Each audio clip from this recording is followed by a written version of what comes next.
That's why we do it, folks. Try and keep your loaf of bread nice and healthy. What do you all think about the milk prices crashed again? And I open the door and go, oh! Hi everybody! We are so going to get kicked out. Hey, for anyone who might be watching this, hang on, let me just, I don't want to touch it. Yeah, so that's our up and down if you like. Yeah, You're talking my kind of language, yeah? I need to have going on me. You know. You think you good? Yeah. I'm gonna go right back here. I need one of them in the tractor. Yeah, No, 3,000. 750. Good Monday morning, Fenlanders. How are we doing? I'm Daniel and welcome to Fenland Farming Adventures. Hey, what a fun weekend we've had. No farming was done over the weekend really at all. Me and Grumpy Grandad went and got one more load of muck from one of the pig units. Well, he got 2 loads and I got 1, so 3 loads really. We managed to just about get on the field and tip them off, so that's what we've done. It was pretty wet. We've had 15 mil, or 19 mil, sorry, and then we had another 10 mil on Saturday night. Yeah, everything's pretty wet. So I'm going to attempt to go and have a go for doing some spraying. I think the fields are still going to be soaking wet. But yeah, we managed to have a nice roast dinner yesterday. We managed to play in the garden with all the kids. And I managed to take Farmer Palmer out for his birthday, which still kind of hurts a little bit now. We weren't late or anything like that. We didn't drink that much alcohol. We just had double rums. Double rums is a bad idea. I used all of my awesomeness up, I think, over the weekend. There's not a lot of it left this morning. So we were just trying to back the sprayer out of the shed now. Grumpy Grandad's got the 190 fixed. Sorry I haven't filmed any of that. That would have been kind of cool to film. The donut went in the front PTO. So we've had all the front linkage off, all the radiators off, the 190, 6190R, and got that back up and running. So Grumpy Grandad's done a sterling job of that. Saved us £1 or 2. Apparently they make a right mess when they go properly, so lucky to catch it and feel it vibrating under his feet. So we got that done. He spent 3 days doing that. 3 days taking it apart, 3 days putting it back together, I think. He done good. And I have got my nozzles changed on my sprayer, so I've got some real super skinny nozzles on there now. So we'll see how they go. Time to get some manganese, some nutrition on the field. But yeah, I'm just gonna try and film what I can today. I'm gonna be spraying most of the day, and then we've got a nice little trip out somewhere exciting this afternoon. So stick around to find out where we're going. I'm gonna try for 120 litres a hectare. I've just got to work out how much manganese, magnesium and copper I've got to put on for that. Yeah, we managed to blow a tyre on the new trailer that we bought. Farmer Dan was like, oh, that back tyre looks a bit slack. And I was like, oh no, they do look a bit slack. But then it turned out it exploded just as I went to tip the load of muck off. Mrs. Farmer's got up, but she's, this is how awesome she is. She's managed to boil a kettle to have a cup of tea and then poured it on her Cocoa Pops. So, Mum went to empty the dishwasher yesterday and she put the plates in the fridge. She just went to feed the dog and put some ham in the dog's water bowl. So it's all going well. Oh, well, weekend off and we've all gone to pot. I'll enjoy my cup of tea and then we'll get some spraying done.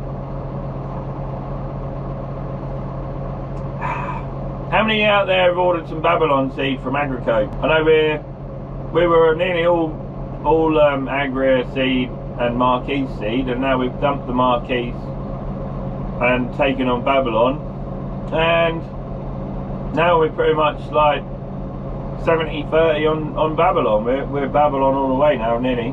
The yield potential is far greater and the size of the potatoes I think is far greater, so that's what we're going to do. We still ain't got none in the ground, we still ain't got no sugar beet in the ground. It's just been not weather for doing any sugar beet drilling. And my contractor who's coming in to drill the sugar beet, he's pulling his hair out because I guess he's got like 1,300 hectares or something to do, and he's done maybe a quarter of that. So he's running around like a headless chicken. But there's nothing he can do about it. It keeps raining, so he can't go out and crack on. Grumpy Grandad just turned up. He walked the dog.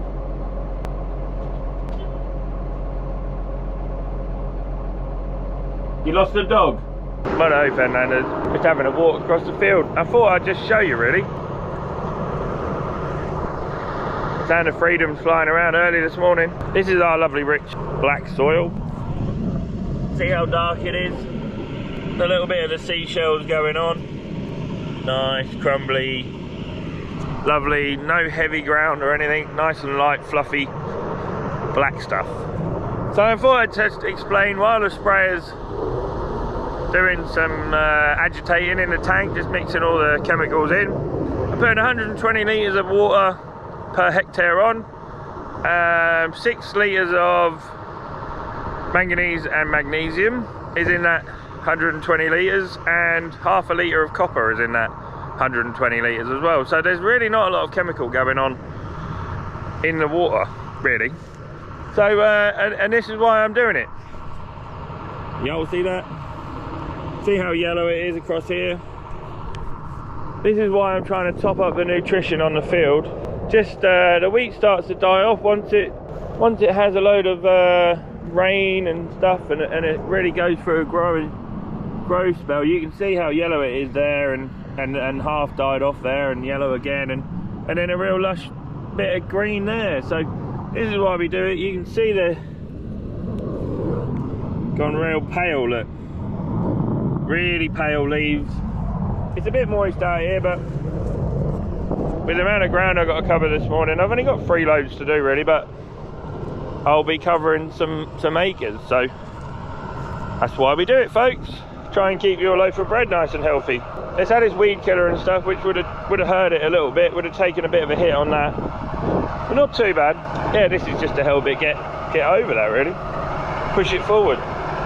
Every time I put some fungicides on and stuff, I'll always put manganese in with it. Here we are, back in the cab. Now there is a load of weird things going on at the world of farming this week. What do you all think about the milk prices crashed again? Tesco's have slashed their milk prices and stuff, which is a total disaster, I think, for the dairy boys. So I feel your pain on that one. And then you've got places like Hungary, Romania, Poland, all rejecting Ukrainian grain coming into the country. They don't want it. What's your thoughts on that? I think they've done the right thing. Nobody wants all this cheap grain if they've had to buy fertiliser at a high price. They're going to put themselves in a prime position, you know, look after the Polish and Hungarian and Romanian farmers, rather than trying to look after the Ukrainian farmers. It's a sad, sorry state of affairs to be in, isn't it? It's hunt or be hunted, really. I mean, that is it. I mean, I don't want any Ukrainian grain, but the dairy boys and the cattle boys and stuff, they all want cheap grain, obviously cheap food for their animals. So it's a double-edged sword, it really is. So let me know what you think. I'm pretty annoyed that Tesco's have just slashed their milk prices at a time when farmers need that money. So yeah, it is what it is. I don't know the ins and outs of the dairy farming industry, but I'm pretty certain they're probably struggling because of high food costs and stuff. And now they're gone and dumped the price of milk. So let me know what you lot think. We'll go from there. That's the way I look at it anyway. I think they're being totally unfair towards the dairy farmers at the minute, but that's supermarkets. If I had to deal with supermarkets, I'd pack up farming. That's my point of view. Dad's always said that, and that's the way I'd look at it. So, right, he's actually travelling pretty well, considering, which I'm happy about. The leaf is still a bit damp, but that'll be fine. So I am going to enjoy a little bit of spraying time on my own with the radio on, try and wake up a little bit, and off we go. Cheers, guys. Hello, Fenlanders. I've gone from really cold with a bobble hat on and a hoodie to really hot and sweaty all of a sudden. So the sun's finally came out. Grumpy Grandad, Anna said Grumpy Grandad's gone off muck carting, but actually he's gone off muck spreading. David Waters is coming in, and him and Kieran have bought muck spreaders, and Grumpy Grandad's gone to grab the loader and go and load them. So that's action. Means we can finally have our potato fields just about ready by the end of tomorrow. We should have the sugar beet nearly in and nearly ready to start on the potatoes. It's all go. It's all go. Yeah, loving my new nozzles. New nozzles on the sprayer. I got some, like, I don't know, they're kind of like a cross between purple and blue. Kind of like a lilac-y colour nozzles. Real tight.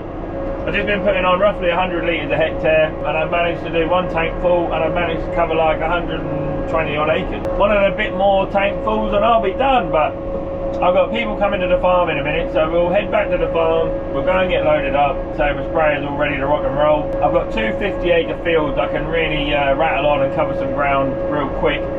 and get one more load done before I have to go out this afternoon. Yeah, I'm excited. Turned out to be a beautiful day out here now, so we'll head back to the yard, go get filled up. Cheers, guys. Hey, Fairlanders. How are we doing? We're on a road trip. Yay! Yay, road trip. I need to put my sunglasses back on. Yeah, we're on a Fenland farming adventure. Where are we going? What are we doing? What we doing? Who are we seeing? Yeah, we're just doing our bit for the community. We're going to Norwich Airport to go to the East Anglian Air Ambulance. Yeah, East Anglian Air Ambulance, or Norfolk Air Ambulance depot. We're going to have a go in the helicopter. Are we actually going to go in a helicopter though? Yeah, I hope so. I don't know that you've actually got this. You've not seen my licence. Completely right, and you've just told me we're going in a helicopter, and now I'm like, oh, we're going in a helicopter. No, yeah, but, and then they'll be like, no, you can touch it. I have to use the term really carefully because you don't never want to end up in the air ambulance, do you? No. I'm going in the air ambulance. Like, what stupid shit are you doing? Yeah, so our good friend Lisa at the air ambulance, she said, yeah, come to the air ambulance and have a little wander around, and we'll go and meet the pilots and stuff and paramedics and things. This is not a new thing. This is my second year of just helping out the air ambulance a little bit. Dad's Mildenhall Mechanised Farm Machinery Club had Andrew Blinkenron from Euston Estates, and they were going to donate £100 in his honour to the air ambulance. And being as impatient as what Norman is, yeah, Norman went and sent his cheque off. He could have come flown around in a helicopter. I really don't think we're going to fly in a helicopter. Yeah, we are. Yeah, you don't ask, you don't get, do you? What, are you genuinely going to ask if you can go fly in it? Probably cost them about £2 just to switch on the take gear. off. Yeah. Yeah, literally. How bad a luck is it if you fell over and broke your leg, and I open the door and go, oh, hi everybody, and I'll come to save you. And the air ambulance, big old needle. yeah, acne needle. So if you guys are wondering what we're talking about, we watched a lot of The Simpsons as kids growing up. We're going just to supply them with 4 bags of spuds. It should be great. I can't wait. I can't wait to meet all the staff and thank them all. And because our pig farmer we look after for straw and muck, yeah, he's just had to ride in the air ambulance because he had a heart attack. It was a couple of months ago now, wasn't it? Yeah, a couple of months ago now. So yeah, saved Brian's life. So should be good. I don't know why I always do this to myself and put myself into things, and then the sun comes out and I've got loads of farming to do. It's like always the way, isn't it? Yeah. So you'll be working late into the night tonight? Yeah, I'm going to be working till about 10 o'clock tonight, I think. I started at, I'm going to say, I'd like to say 7, but I think it was closer to 8 when I actually started. Yeah, I think it was because you were still knocking about when I was doing the school run. So. I needed a couple of cups of tea to build up my awesomeness. Yeah, I did hear Dad a couple of times being like, it's 6:30, get up! And I was like, in a minute a bucket of water is going to be thrown. Yeah. Do you remember those days, the good old days when... I'd like to have a nap and Dad didn't. Yeah, literally the anxiety that I used to have when Dad would be like, where is he? Where is he? Or it's just in the morning you wouldn't get up and he'd just get a bucket of water and then throw it at you. And Mum would be like, I've got to change that now. Like, you've just made me a job. I've always been the same though. I'm not going to change now. Dad tried. Nearly there, there's the control tower. Whee! Oh, there's a helicopter now coming in there. Oh, look at that. Got more planes parked up the other side of the road. Can't see through the dirty windscreen. Yeah, sorry. Oh, look at them. Listen, all of them. Yeah.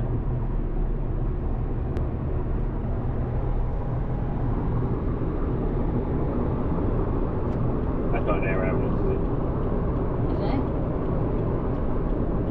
it? Is it? Too far away to see. This is where we're going. Oh, get some pictures. Yeah. Well, it kind of the sign always looks the same. So. There's a guy with a really nice BMW turned up, and he's like, looked at our car like. And a chiseled jaw, and looked like he might fly a helicopter. Yeah. I was like, oh yeah, I don't think we're supposed to be in this section. We don't look like we belong in this section. Ooh, fancy. Hello, yeah, we're here to deliver some potatoes. Oh right, okay, what, for their ambulance? Yeah, that's right, yeah. Okay, I'll open the gate. Thank you. The door is open. Yay! Whee! See, they know us already. Yeah. Even though they don't like our car. That was a really nice BMW. There's a Mercedes there. Oh God, these are some well nice cars here. Oh, we are so not in the right place. You think Look at that! they're all either paramedics or they're all Helicopter pilots. I don't know where I'm going to park them. Probably not next to any of these cars. We can't afford to pay. So the more you get Pay for them. subscribing, the more we can upgrade our Fenland Farming Adventures staff car. Can we get one of them over there? I like the Mustang. Yeah, it's not a potato delivery car though, is it? Why not? You're going to get about 2 potatoes, isn't it? Can it be a YouTuber editor's car? Yeah, maybe, yeah.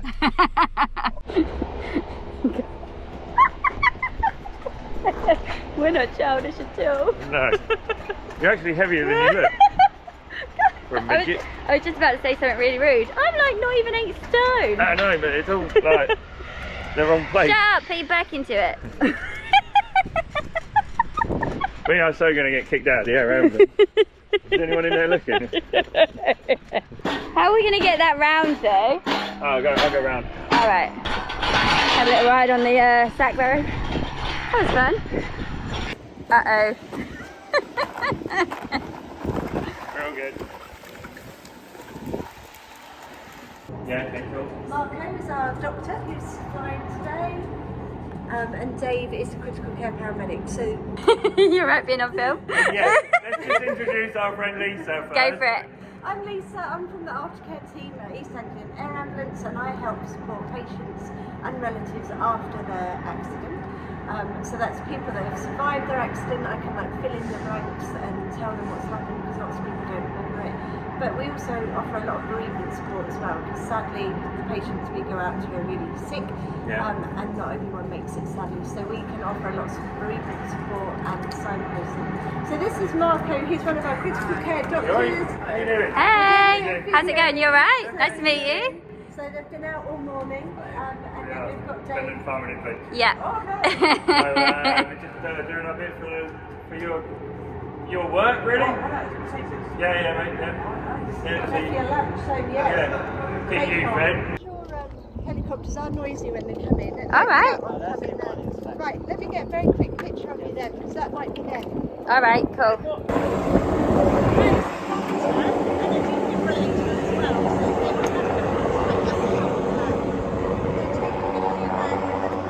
Airway management and IV access and fluids, and the doctor carries the drugs in his pouch. So between them, No, they're very heavy, those bags, but they'll have everything they need, like in a critical care environment. You stand behind. This is called 145 Airbus, and in fact, Robin can tell you much more about it, but it's a 145 Airbus, and the difference with this one is it's got 5 blades, which means it can go faster and smoother. No, I wouldn't say put it in layman's terms, but just start at the bottom and work your way up. Daniel, you asked the questions about farming that I would think of a normal one, don't you? That I think are normal for a helicopter. About it. What does this button do? Is it? We ask ourselves that. Oh, okay. How fast does it go? So yeah, we cruise about 120 knots, which is about 140 miles an hour. Wow. So in a straight line. So fuel load wise, we usually carry about 2 hours to 2 hours and 10 endurance. So that's what we can sort of range wise, we can get really anywhere within our region. Yeah. Normally with that on a nice day, we can easily get to 2 jobs, so we can bounce from one to the other, which just gives us that flexibility really. You mentioned about the fact it's been upgraded to a D3. So what that means really from a visual perspective, lots of boring technical stuff, but the big bit is the fact you've got a different head up top with 5 blades on it. What that means, slightly smoother, we've got an increased payload. So actually with that fuel and 5 of us on board, we can still put a patient on the stretcher as well, which gives us a huge amount of flexibility and performance. So the aircraft's very, very capable. A night camera type thing. It's not, it's actually essentially... Whoa, look at that. Oh, okay, yeah, searchlight, yeah. Yeah, it's an 800 watt xenon light. Yeah. So we use that We always as have part 2 of our pilots. night procedures. Yeah. Bags off. So this is the stretcher. Nowadays, with Yeah. iPads, Patient's head is here, there. Paramedic will sit here and the doctor will sit there. And sometimes it's a 3-man crew, so there'll be a doctor on this one as well. This is a ventilator if somebody isn't able to breathe for themselves, or we've given them an anaesthetic due to maybe a head injury or having excessive pain relief, and asthmatics, anything respiratory, major trauma. Sometimes we put people off to sleep with an anaesthetic, so this will do the breathing for them.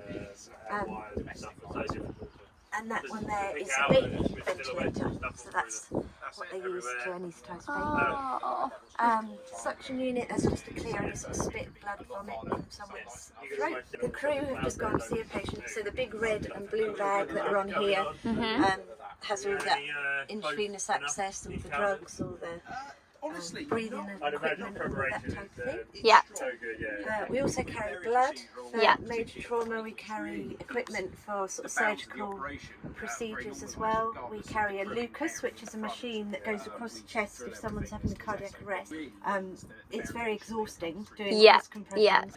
And so the machine completely takes over, and it does the right speed, the right depth, which means that the paramedic that would be doing that has got his hands free to do a different something job. else, yeah. So yeah, we carry everything, critical care, anything from critical care that you would need really. Yeah, oh cool.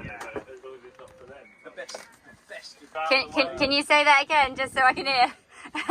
Just to say, for anyone who might be watching this, from our point of view, we were just about bystanders and seeing the helicopter overhead. And everyone wants to see the helicopter. Everyone wants to film it. Everyone wants to look at it, which is great. And they're more than welcome to come to us once we're shut down and we're away to task.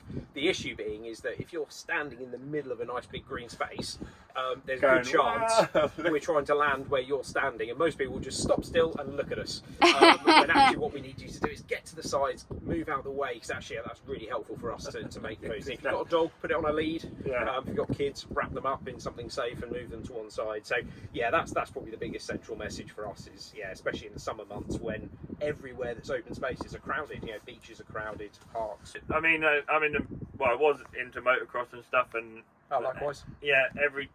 Every few months there was always a air ambulance coming for someone who sadly the two are synonymous, aren't they? Hit a fence or whatever, and then the air ambulance. Everyone just stands there going, "Wow, this must be bad." Hang on a minute, it's coming closer. Hang on a minute, it's getting even closer. I don't want to sort of. Hang on, let me just. Around. Yeah, there you go. I don't want to touch it. I'm in. Obviously we fly Captain Co, PFPM, so this is Captain's seat. Yep. So obviously you've got all the controls in front of you, so in the middle of your cyclic. Yep. So that's sort of your left, right, forward, backwards. Yep. On your feet is the pedals, so that's sort of our yaw, so just left and right. Yeah, so that twists the helicopter like that. Yeah, that's the one. Yeah, okay. And then down by your left side, that's the collective. Yeah. So that's our uppy down, if you like. Okay, uppy downy. Yeah, You're so talking my kind of language, yeah. It's so much easier. So yeah, all our different. This little thing that I asked you not to step on, just stand by your right. That's actually the rotor brake.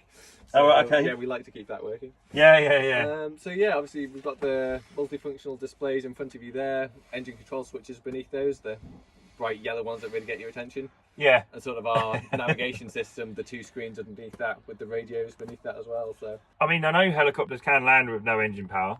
It is feasible, isn't it? But I just so feel far safer in a plane where you so the first time I took a friend up, they were terrified the entire time because they thought if the engine stops, you fall out of the sky like a brick. Not so. So it's called auto rotation. It's sort of like a sycamore seed. We use the air going up through the blades to sort of drive them and keep them going forward. Yeah, keep. And then we can actually land in a fairly small place, and we land with very low forward speed. Right. So. Can you say about the choice, if it is a bad situation either way, but given the choice, I'd rather be in one of these without engines than the plane because you need a bit of runway to land it, to deck it down, don't you? Yeah, I mean, fields are absolutely fine. It's all safe, and it's a very, we train for it a lot. Everyone, even very early on in a flying career, you're doing that a lot, you get really good at it. How confused do you get with all these buttons and stuff? It starts off quite a lot. Daunting. But yeah, particularly when you've got all the stuff in the roof as well. I was going to say, you've not even seen that yet. When we start off, it's the roof first, then down to the engine switches, and then back to the roof to get everything up and running. We go from the rear going forwards. We've got some pretty important electrical switches back there. Then all our fuses and circuit breakers. Yeah, these are all circuit breakers, aren't they? Fuses and stuff. And then we've got everything from battery switches, hydraulic tests, fuel pumps, lights. Yeah. Like blowers, all sorts of stuff going on upstairs. Yeah. But the main aim, when the phone rings, you aim for about 3 minutes. Yeah, we're aiming 3 to 4 minutes It's from very phone quick going to us lifting. Yeah. It's a really quick aircraft to start. It's very efficient. Yeah, that is the main thing, isn't it? It's Getting somewhere at the right time. Yeah, right people in the right place. Yeah, definitely. We are just like the whole aircraft is just to get the medical expertise to the patient. Yeah, This as is quickly a as great machine to do it in. quickly as possible. I need to have a go on one of these. Call the buttons. I know. Well, all downstairs as well. So we've got the 2 screens sort of lower down underneath the yellow switches. Yeah, if you go down a little bit from those, you've got all sorts of twisty dials. That's our radios. Okay. So we normally listen to 4 channels at the same time. Yep. Then beneath that, we've got some functionality for the display screens in front of you. Yeah. So to do with the compasses, whether they're sort of set on a magnetic or something we can dial in. Yeah. Beneath that, we've then got some autopilot bits and pieces. Then more navigational aids, a Coast Guard radio, the ambulance radio, and then some heating and just blow. We don't have air conditioning, but it's like a big blower that you just open up and all this fresh air comes in, which is quite nice in the house. So that's all You've kind of got wind in there, haven't you? Yes. So, well, once you start using the thing and you're trained to do it, obviously you start to know which buttons you want to go for straight away. Like you say, it starts off a bit daunting, quite daunting. It's like, right, what on earth is going on here? But it is very much muscle memory. It's like, okay, this switch. You just do it automatically. Yeah. Is it like you see in the films and you literally just flick that switch up and it starts? To an extent, yeah. You know, you see it and it's like. You have a checklist to go to through. it in the right configuration. The joysticks to do with flying the aircraft, or can you Bit of both. navigate through your? Yeah, so the main controls are on the cyclic, so the stick between your legs. Yeah. We do have some controls that you use with your left hand as well. Yep. So if we go through the left hand side first, so on the cyclic, so I think it's top right. I have to have a look at it now. Top right, you've got some light switches This on is it. basic training 101. Isn't it? Yeah. So you've got sort of light switches, so fixed landing lights. Yeah, and fog variable lights. ones. Then we've got a sort of a rocker switch, which for the big torch you looked at on the left-hand side of the aircraft. Yeah. So you can point that. Yeah, that's a different control for that. We then have a little beep trim. It looks sort of similar to the one that's on the cyclic, sort of. Oh yeah, it says circle. below it beep yeah. trim. Yeah, so that can be some multifunctional display and some autopilot stuff for us as well. And then there's a bunch of controls underneath it as well that you can sort of use as triggers. Yeah. So there's 2 buttons and a trigger under there. I'm trying not to touch anything. But also you kind of want to as well. Yeah. Right. I mean, welcome joking. to Tactical Around. It's all No. turned off, so anything you do isn't gonna do any real harm. Yeah, it's not much different. I mean, it's slightly different as you're not on the ground. But like when my sprayer's got one big controller, and you just get to the point where you can do other things like this and concentrate on what you're doing and still adjust the machine. You know? Do it without realising, don't you? Yeah, you do. Second nature, doesn't it? So.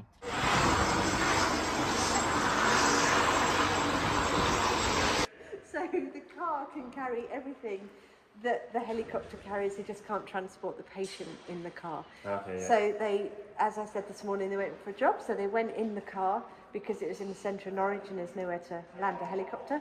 But then they will meet the ambulance and then our crew will take what equipment they need and they'll escort the patient to the hospital in that ambulance. This might sound like a bit of a weird question, but have they all got their own personal? No, lift one up, it's quite heavy. It's I bet it is, It's like the size of your potatoes. Yeah, 20 kilos worth of stuff there. Isn't Yeah, it's a lot. And then obviously, like the other day, they landed in a field and then they had to go over 2 fences and through a ditch to then get somewhere. So yeah, they have all that gear on their back. But no, they don't have their own. These are all exactly the same. That's why they're all tagged. Yeah. So they're checked and checked and checked. So every time, like now, they've just used Got that stuff. everything they could Now possibly need to, any drugs they've used, any equipment, they have to replace it, retag it. As I said, like next door in the helicopter, that was the monitor as well as the defibrillator. This is the machine I was talking to you about that does chest compressions. Lyoplas is plasma from your blood. and then there would be a blood box, but they've used that this morning. So we didn't want to be in your way. No, we're just trying to keep out of everywhere. As soon as you come walking through, we're like, Yeah. oh, we're getting Yeah. Explaining that everything's correct, so the stuff you've just used now, you've now replaced And and that's retagged why and we rechecked. haven't been spending much time with you, because we were keeping everything. Yeah, okay, yeah. How Okay. often does a phone go then? So on Do you have an average? Well, on an average of how many patients is between here and Cambridge in 24-hour periods for 7. Okay. But they do get called out to jobs that are then stood down, so they can be over a job and then get told, no, you're not needed, and then come away. So it's more call-outs than that. But it can vary. Some days are busier than others, but yeah, on average. So I'm sure Lisa said that the XC90 is really, really nice. It's such a good car to drive. And then obviously we use like just simple sat navs to get to the places that we go. And it has got one built in, but we generally use our phones, which is why there's a plug there for it. And then to turn the lights on, if you hit the 999 button, you'll see that it all lights up like a Christmas tree. So these are all obviously LED lights. They're really, really bright. I think it's really good. I think it is well seen compared to some of the ambulances we drive and stuff. Is 999 all the lights on then? It is. So we don't turn them on individually, but what we would do is when we got to see if we were like blocking a road and we didn't want anyone coming and hitting us, we press the rear res button, which is just up there, and if you jump out, you'll see kind of the difference. It basically just kind of makes you a bit more visible at the back, so the rear reds are on the light bar at the top, and then it flashes the frogs as well. I mean, if somebody crashes into that, then... you hope that they wouldn't. They wouldn't. See it, and then the siren's controlled on the horn. So once it's in 999 made like it is now, the siren's controlled by the driver on the horn. You know I've got to You can go past it. Is it loud? Yeah, I'll tell you when I'm gonna go right back here if you are. Oh, for goodness sake.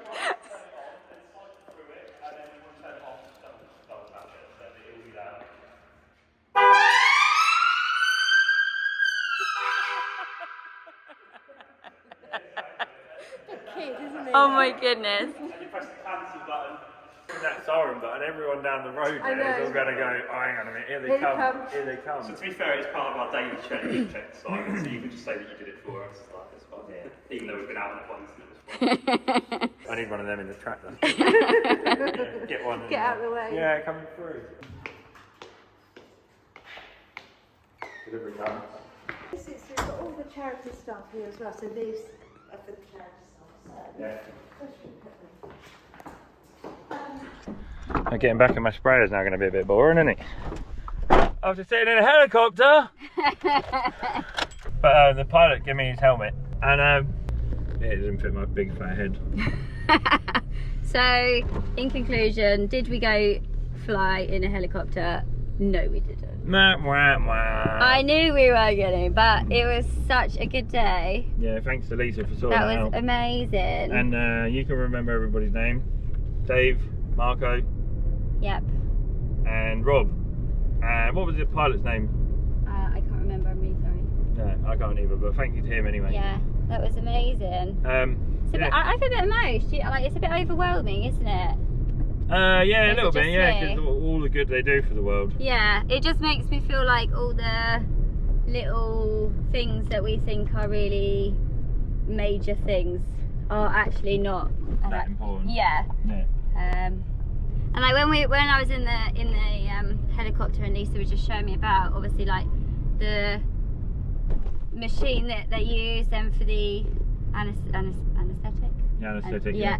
And then they had a little one which was like a baby one, and I was a bit like, oh yeah, like you have to go out to babies, which I know it's not nice when they have to go out to anyone, but when they have to go out to babies as a mum, I'm like, oh. Yeah. Yeah, that was a bit emosh, but Yeah, they. I mean, they can't help what they go out to, can they? No. But they're there to help. So Lisa was saying that they go up roughly 7 times a day, and each flight is 2,750 or 3,000, did she say? 2,750. Hold on, I wrote it down. Yeah, No, 2,750. 3,750 £750 Yeah. for just one trip, Yeah. and On average. they go up roughly 7 times a day. So I feel like we need to do a bit of fundraising on our channel to support Yeah. them. Yeah, well, Yeah. I mean, like I say, they've all got their potatoes now in their Yeah. canteen, so they can, Donate some spuds. yeah, they can eat when they want to eat. Good, healthy, hearty potato, Yeah. and off they go. Yeah, fundraising, anything you can do for the air ambulance is what we called. Yeah. Well, what can I say? I didn't get my ride in an helicopter, but I weren't damn far off it. Yeah, what a great day. I'm so glad I didn't cancel and I'll have to work late into the evening now on the sprayer. That was fantastic. Don't sit in the air ambulance. Just think a couple of years ago you wouldn't have been able to do that. You wouldn't have been able to go up there at all. You've just been getting a ride in it because everyone got COVID. But yeah, no, it's great. So thanks to Lisa for doing that for us. Sorted out a few bags of spuds for their canteen and stuff, you know, so they're all happily fed, saving lives, all on the front line. We made ourselves a new super fan, I think, in David. Part-time farmer, part-time lifesaver. Just means we've got to work into the night now with a sprayer. Oh well, can put the right field in. I've got 1, 2, 3, 4, 5, 6, 7, 8 fields left to do. So 2 loads and I'll be done. And then I'm gonna hit the power hour up. Might actually need a Red Bull. Might actually need a Red Bull to keep me going today. Let's set me some tracks up so I don't have to steer because I'm fat and lazy. Yeah, it really is amazing work the air ambulance crews do. I mean, they are all funded by charities and stuff, so like Lisa was saying, 18 million quid it costs to run the air ambulance. I think there's 2. I think it's 2 air ambulances. Did she say Greater Norfolk Air Ambulance is there, and also the East Anglia Air Ambulance is there. So 2 helicopters, a team of people look after that in its own, let alone paramedics and stuff, and then paramedics like Marco and Dave, pilots like Rob, you know, keep the place going. That was fun, really, really good fun. Me being as childish as I am, I had to hit the siren. So yeah, I'll just keep giving you a little update of what I'm doing.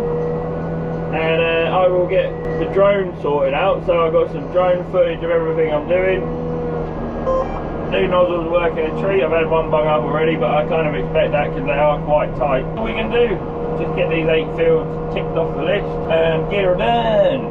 Get this done and then say get on the power hour and go and crack on. Get some sugar beet land dressed up real quick. Up to 5 now, yeah. By the time I've done 8 fields or so, it will be 8, 9 o'clock time, I should think. So get that sun going down. Sun, as you can see by my sunglasses, it's a lovely day out now. Beautiful. Not really struggling for grip anywhere, no wet holes anywhere. Anyone that's done like min-till farming on their soils, let me know. I was saying about how little, like with all the rain we've been having, normally we used to have wet holes everywhere. Like all of a sudden I'd find a wet hole in the sprayer, but since we've been doing min-till, I haven't found any. So, is that a thing? Does your soil structure create the better drainage or what? I don't know, but it seems as though I've got far less wet holes than I would expect to have from min-till style drilling. I don't know, maybe I'll get stuck on this field, I don't know. Just seems like we haven't got any like low spots or wet holes anywhere that are normally flooded, you know, so I don't know. Min-till is the way forward, I think. I don't know, you tell me. No, come on, you come. Boom's hitting the floor.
The boom stability on this sprayer is not the greatest, not compared to the modern ones. Modern ones are so articulating, make this look like 50-year-old spray, you know? Yeah, just a little hover around for you all to have a little look and see what's going on out the back there. If I've done my job properly, you should be able to get some idea of what happens out the back there. This is my 4th field now. This is the biggest one I've got to do tonight. I've got 1, 2, 3, 4 left to do. All bitty fields, you know, like 1 6-acre field, 1 3-acre field, which only takes 2 minutes to do in this. And then two over the railway line, and 1 at the back of Lee Farm here. So just opposite where I am now, if I've got enough stuff, I'll go and do the little chapel field here. Grumpy Grandad's getting the power hour on the, I think he's putting it on a 6190R. He's putting that on that. He's going to put the Terradisc on the 6215. He hasn't actually driven that yet. He bought it, but he hasn't driven it yet. So he's going to go and have a day playing around on the 215 and see how he gets on with it. He may need some tuition on that. Once he gets used to it, I think he'll love it. New to him, innit? And like me, it took me a while to get used to it, so he'll get there. Unless anything awesome happens in the next hour or 2 hours or whatever, I'll probably sign out now. Cheers, guys.